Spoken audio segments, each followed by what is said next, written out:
Reicht das oder was? Ja, ist halt auch eine Gewöhnungssache, ne? Was? 60 km/h sind 60 km/h.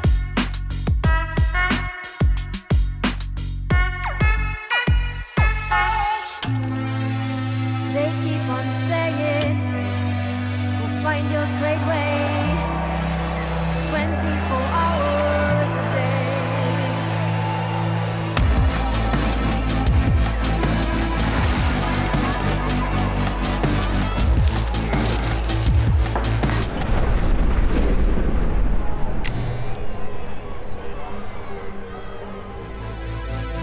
Lara Lessmann, BMX Freestyle.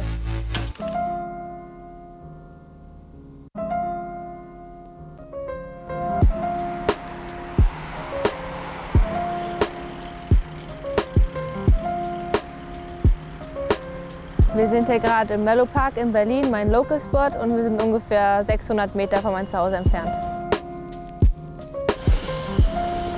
Ich verbringe hier eigentlich jeden Tag.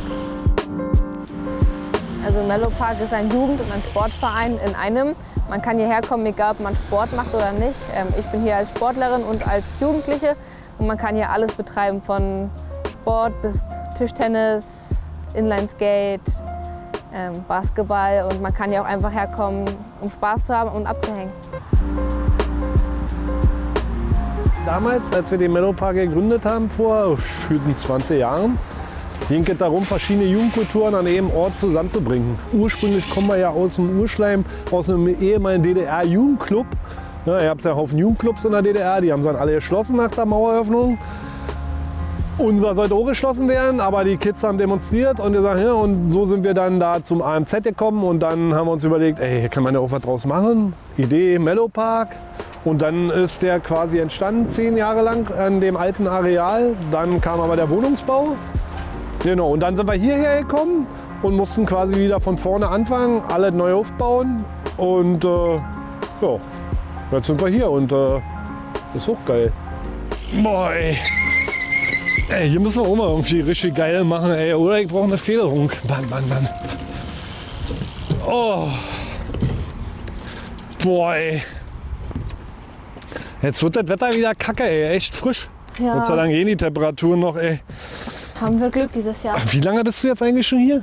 Wann haben wir dich damals geholt? Aus Bielefeld? Da haben wir dich einfach mitgenommen, wa? 3 Jahre genau. 3 Jahre. Krass, ey. Und jetzt kommt wieder der olle Winter, ey. Hoch doof. Mann. Ja, letztes Jahr war ich in Spanien. Stimmt, Aber dieses Jahr geht das nicht wegen Corona. Stimmt, wegen Corona muss der hier sein. Das heißt wieder Ping-Pong-Halle fahren, ey. Ja, gar nicht mal so cool. Jetzt kannst du keine Flips machen und keine. Ist ein bisschen flach.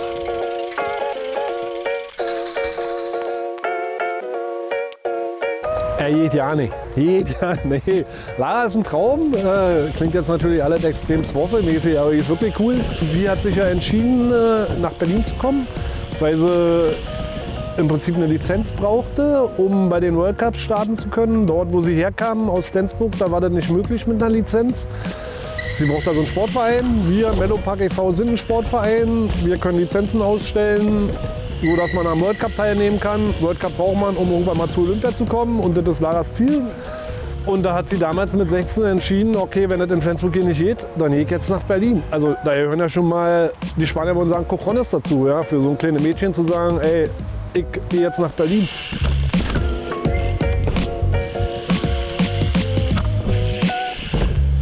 Ich glaube, ich werde gleich mal meinen Sub holen und noch eine Runde Stand-Up paddeln. Nee, das Wasser ist gerade so schön glatt.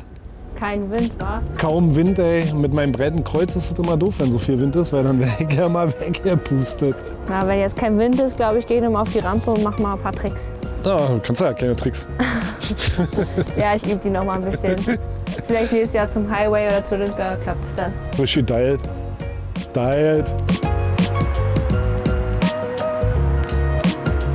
Träumen tun wir ziemlich viel. Das wäre natürlich ein Traum, wenn wir ein Dach haben oder eine Skatehalle hier. Bessere Trainingsbedingungen für alle Leute, die herkommen, für die kleine Kinder oder auch ältere, also Profis zum Beispiel. Alle anfangen ist schwer, aber gemeinsam rocken wir das hoffentlich.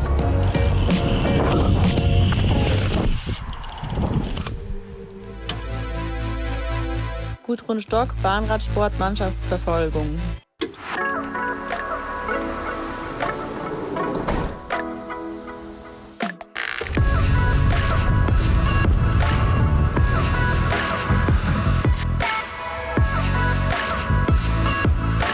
Wir sind hier in Frankfurt an der Oder, an der Grenze zu Polen. Aus dem Grund, weil ich hier in der Nähe in Chiembaum, das kennt wahrscheinlich keiner, also Chiembaum ist zwischen Berlin und Frankfurt an der Oder. Da mache ich zurzeit meine Ausbildung bei der Bundespolizei. Und dann fahren wir eben abends oft hier noch zum Training her, weil eben das ist sowieso unsere Haupttrainingsbahn. Und darum sind wir hier.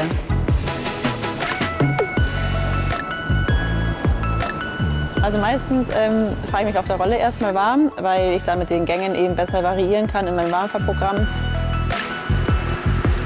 20 Minuten, eine halbe Stunde rum mit ein bisschen kürzeren Intensitäten drin, damit halt meine Muskeln warm gefahren sind.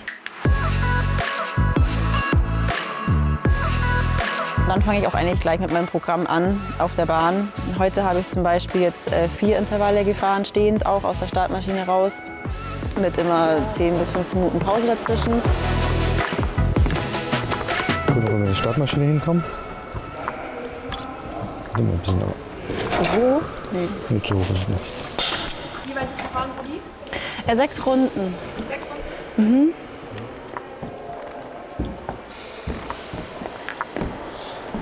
Vielleicht auch 5. Das mache ich nach Fahr mal 5. Fahr mal 5. Das ist das erste Mal. Okay, 5. Nicht, dass der beim ersten Mal die Körner hinschmeißt. Dass ich da schon mein Nervenstrang reißt. Genau. Okay. Aus der Startmaschine fahren wir halt immer los bei den Zeitfahrtdisziplinen. Also bei der Einerverfolgung eben alleine. Beim Vierer fährt nur die erste aus der Startmaschine los. Die anderen sind nebendran aufgestellt, ohne Startmaschine. Die werden festgehalten.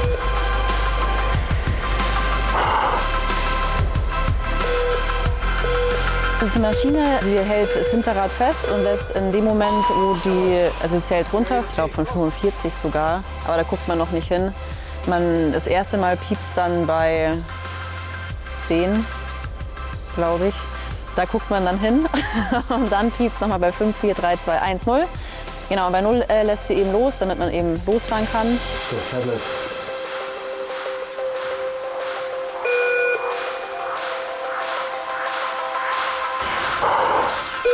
Ja, mal wegholen. Und gerade, jawohl. Wir haben ja nur einen Gang auf der Bahn, wir können ja nicht schalten. Das heißt, wenn wir uns einen dicken Gang auswählen, damit wir an die spätere Geschwindigkeit eben treten können, müssen wir den halt auch erstmal in Schwung bekommen.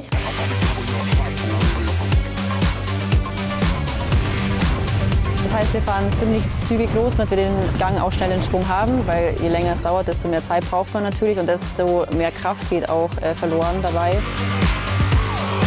Wenn man den Gang einmal in Schwung hat, braucht man dann natürlich auch nicht mehr so viel Kraft. Deshalb fahren wir recht zügig los, bringen im Stehen eigentlich unser Fahrrad auf Geschwindigkeit, wo wir hinwollen, und dann setzen wir uns hin und fahren das Tempo durch.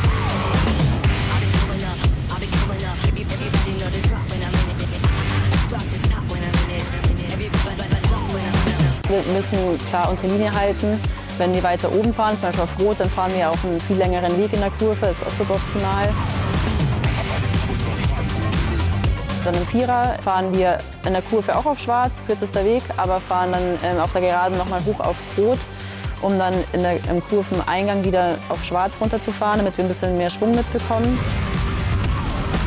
um eben die Bahnneigung perfekt auszunutzen. Wir schauen eben, dass wir aerodynamisch auf dem Rad bleiben, auch wenn es anstrengend wird. Da neigt man ja dazu, immer sich aufzurichten, Luft holen zu wollen, auch mal zu gucken, wo wir überhaupt sind.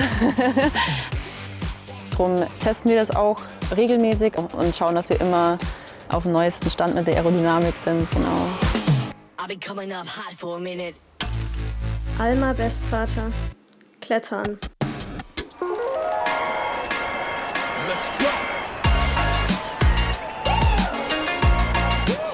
Im Wettkampfklettern gibt es die 3 Disziplinen Bouldern, Lead und Speed.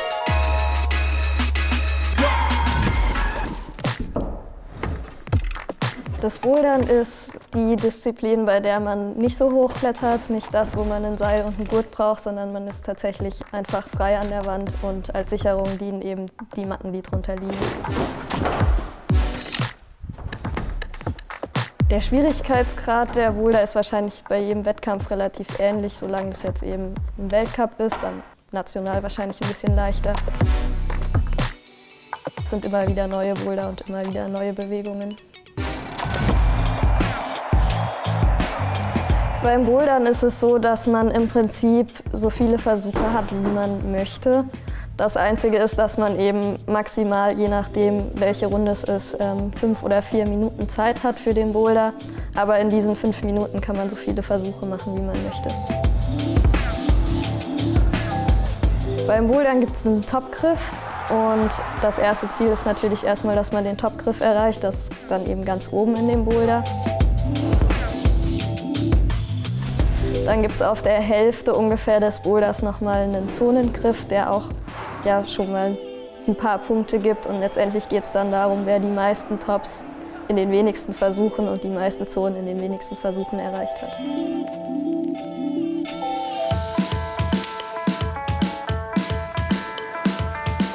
Das Speedklettern ist dann das, was immer an derselben Route stattfindet.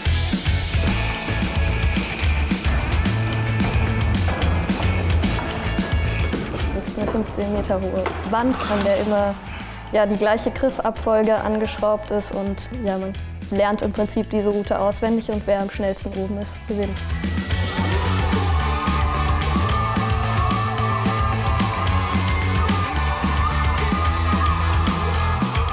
Und natürlich muss man erstmal die Griff- und Trittabfolge lernen und die Bewegungen einschleifen.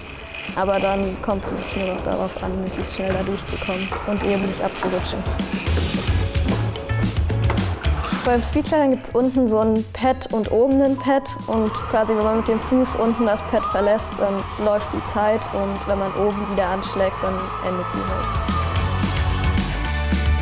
halt. Wenn man beim Speedklettern so direkt den Gegner neben sich hat, ist das irgendwie ganz anders als in den anderen Disziplinen, weil bei den anderen Disziplinen ist man eben immer alleine für sich an der Wand. Und das ist dann irgendwie nochmal ein bisschen speziell und klar, man sieht aus dem Augenwinkel, wo der andere ist und das kann anspornen, das kann aber auch nervös machen.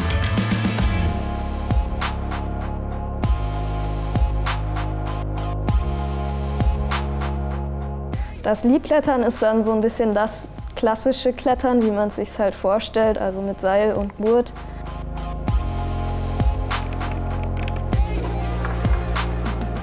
Da sind die Wände auch immer so 15 bis 20 Meter hoch und es geht im Prinzip darum, wer eine schwere Route am weitesten nach oben kommt, im besten Fall natürlich bis ganz oben. Beim Leadklettern hat man einen Sicherungspartner, der eben unten steht und die zweite Hälfte des Seils, die der Kletterer eben am Gurt hat, in einem Sicherungsgerät hat und einem dann nach oben das Seil halt ausliebt.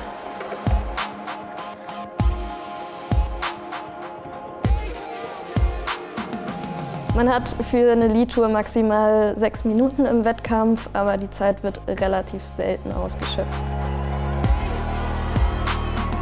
Sobald man eben den Boden einmal verlassen hat, zählt der Versuch und wenn man fällt, dann ist es schon direkt vorbei. Im Prinzip kriegt da jeder Griff eine Zahl und dann wird halt gezählt, bis zum wievielten Griff man gekommen ist. Für die Olympischen Spiele in Tokio wurde extra ein neues Format erfunden, was es vorher so nicht gab. Und das ist eben die Kombination aus diesen 3 Disziplinen und das nennt sich dann Olympic Combined. Dabei sind die Disziplinen gleich gewichtet und die Platzierungen, die man jeweils in den Einzeldisziplinen erreicht, werden dann multipliziert.